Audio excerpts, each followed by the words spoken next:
They laugh with you, but are they building you? Every time you talk big about your dreams, they roll their eyes.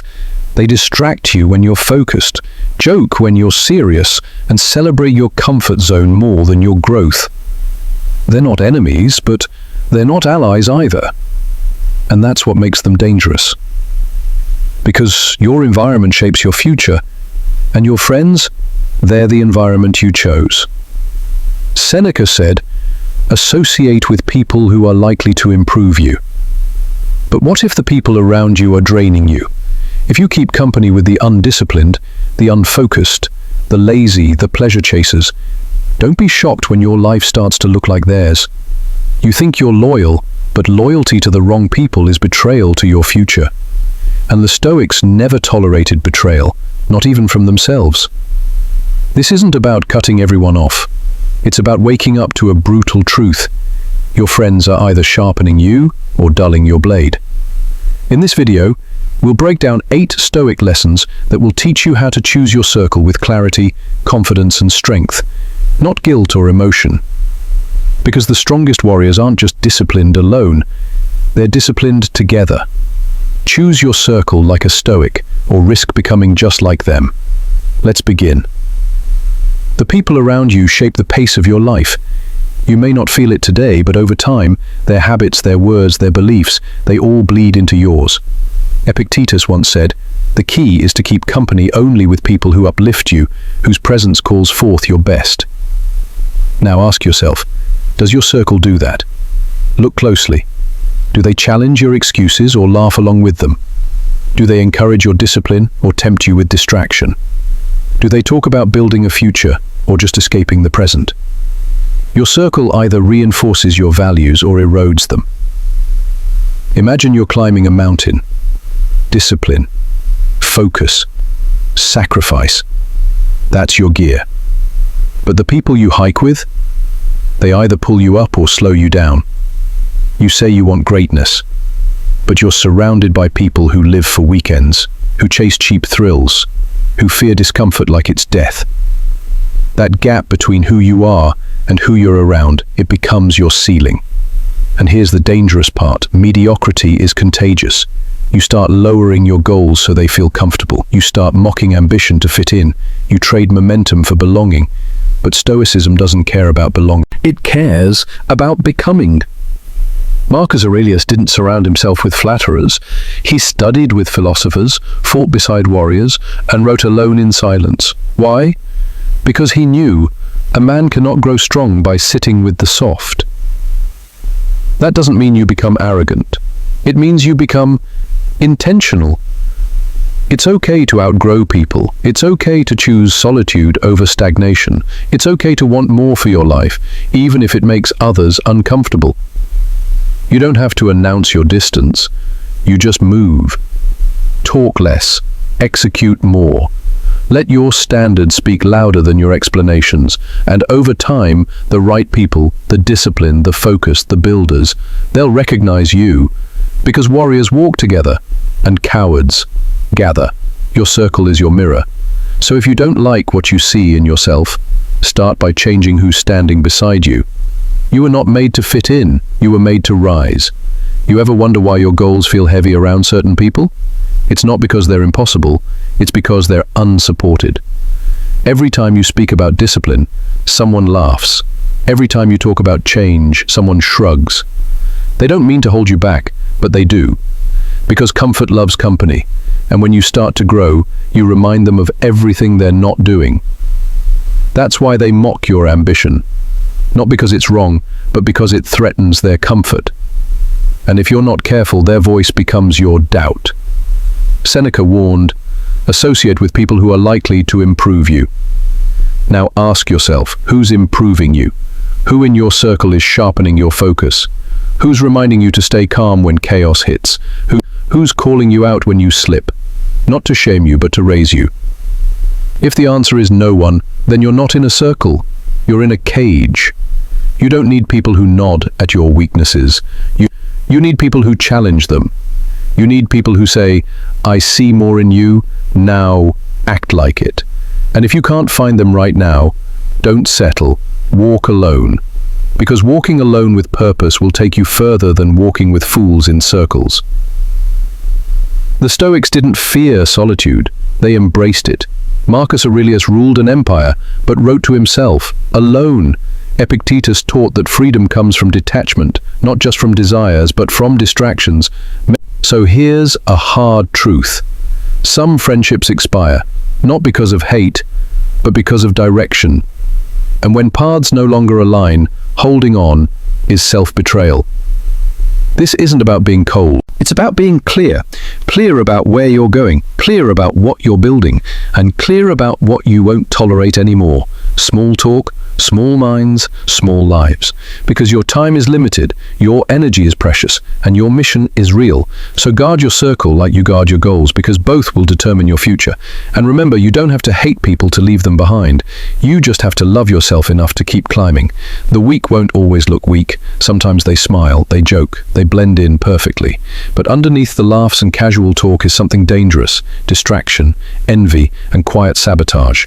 Because when you start to grow, you don't just inspire people, you expose them. You make them uncomfortable without saying a word.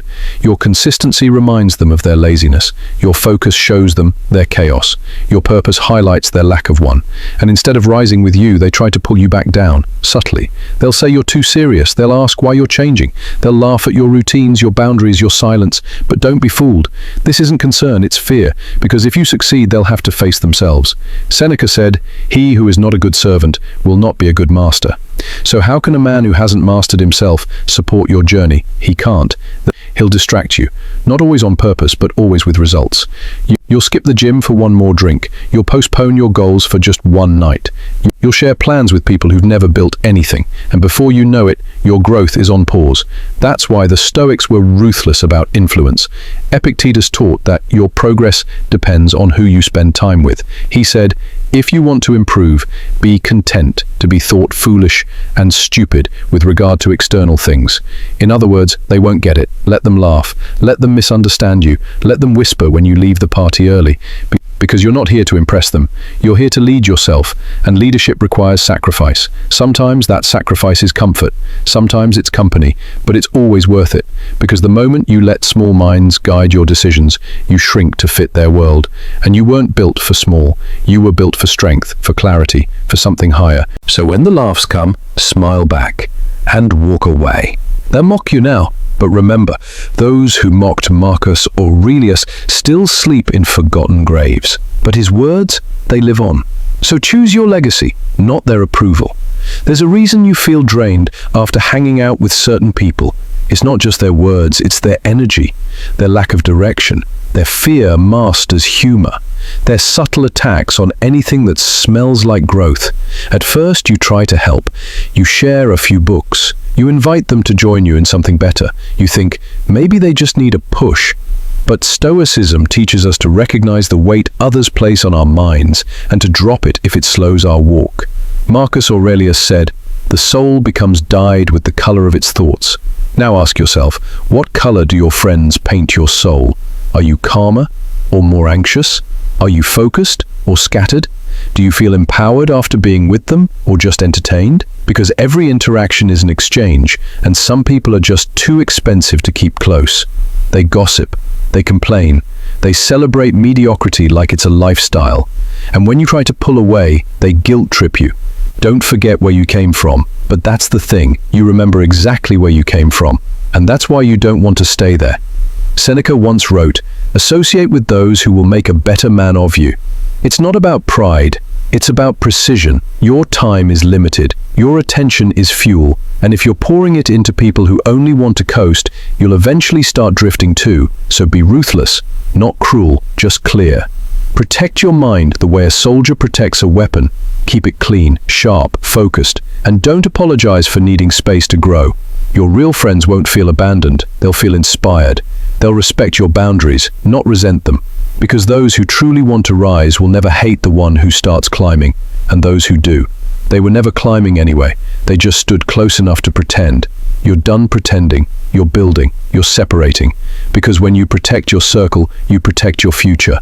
And that's not selfish, it's stoic. There's a quiet trap that destroys potential long before failure does. It's the fear of being different. You feel it when you start waking up early, and your friends laugh. You feel it when you skip a party to work on your goals, and they say, "You've changed." And maybe you have. Because growth always looks strange to those still standing still. But the Stoics teach us something powerful, that approval is a prison, and freedom starts with indifference to the crowd. Epictetus said, "If you want to improve, be content to be thought foolish and stupid." Why? Because real change doesn't look glamorous in the beginning. It looks awkward. It looks lonely. It looks like you sitting alone with a book while everyone else is scrolling. It looks like you skipping cheap thrills for deep work. It looks like discipline. And discipline, to the undisciplined, looks insane. But you're not here to blend in. You're here to build something that lasts. And that requires being okay with being misunderstood. The world is full of people who gave up greatness just to avoid judgment. They laughed when you started a business. They whispered when you stopped drinking. They rolled their eyes when you said no to drama. But guess what? None of those people will pay your bills. None of them will fix your life. None of them will build your dream. So why are you still handing them your self-worth? Marcus Aurelius said, "The opinion of 10,000 men is of no value if none of them know anything about the subject." And the subject is your life. No one else lives it. No one else suffers its consequences. So why live for their applause? The Stoic doesn't rebel to be edgy. He detaches to stay focused. He chooses peace over popularity, direction over distraction. He walks alone, not because he hates others, but because he refuses to lose himself trying to please them. You have a vision. Protect it. You have a path. Walk it. Even if they don't understand. Because the more you chase their approval, the further you run from your purpose. And your purpose? It doesn't need permission. It needs you. There's a silent war happening in your mind every day. It's not between good and evil. It's between the person you are and the person you could be. And the battleground? It's made up of small moments. Do you hit snooze or rise? Do you scroll or study? Do you complain or take action? The Stoics understood this better than anyone. They knew that greatness isn't found in big events, it's forged in everyday choices. Marcus Aurelius reminded himself daily, "You could leave life right now. Let that determine what you do and say and think." That's the mindset of someone who's serious about time, someone who treats every moment like it matters, because it does. Every action is a vote for the kind of person you want to become, and most people, they vote for comfort, for delay, for maybe later. But later is how potential dies. Later is how dreams fade quietly while life moves on. The Stoic sees that clearly. He doesn't wait to be motivated. He doesn't wait for perfect conditions. He acts because he knows life won't wait. Seneca wrote, "It is not that we have a short time to live, but that we waste a lot of it." Let that sink in. You don't need more time, you need more focus, more discipline, more courage to do what matters while others make excuses. So ask yourself honestly, what would my highest self do today? Would he waste hours on nonsense? Would he keep avoiding the work that matters? Would he let fear hold him back? Or would he act, even when it's hard? That's your compass. That's your inner guide. And you don't need to be perfect to follow it. You just need to stop lying to yourself. You know what you should be doing. So do it. Because there's a version of you out there who doesn't procrastinate, who doesn't settle, who doesn't wait for life to force him to grow. He takes the reins. He commands his time. He shows up, even when it's hard, even when no one's watching. And if you listen closely, he's already inside you, waiting for you to stop making excuses and become him. People love to talk about self-love these days, but what does it really mean? Does it mean pampering yourself, avoiding anything hard, forgiving every bad habit? The Stoics had a different view. Self-love to them wasn't about comfort, it was about character. It was about doing what's right even when it's painful. Because if you truly loved yourself, you wouldn't poison your mind with distractions. You wouldn't betray your future for momentary pleasure. You train yourself like someone worth respecting. Epictetus once said, "If you want to improve, be content to be thought foolish and stupid." That's real self-love. The kind that's willing to look awkward, to struggle, to fail in public, because becoming better matters more than looking good. Most people don't want that. They want easy affirmation. They want to feel good, not be good. They confuse kindness with softness, forgiveness with laziness. But true self-respect is earned, and the only way to earn it, by doing what you said you would do, by keeping promises to yourself when no one else would know if you broke them, by choosing what strengthens you instead of what soothes you. That's love, not indulgence, not escape, not letting yourself off the hook. Love is discipline. Love is honesty.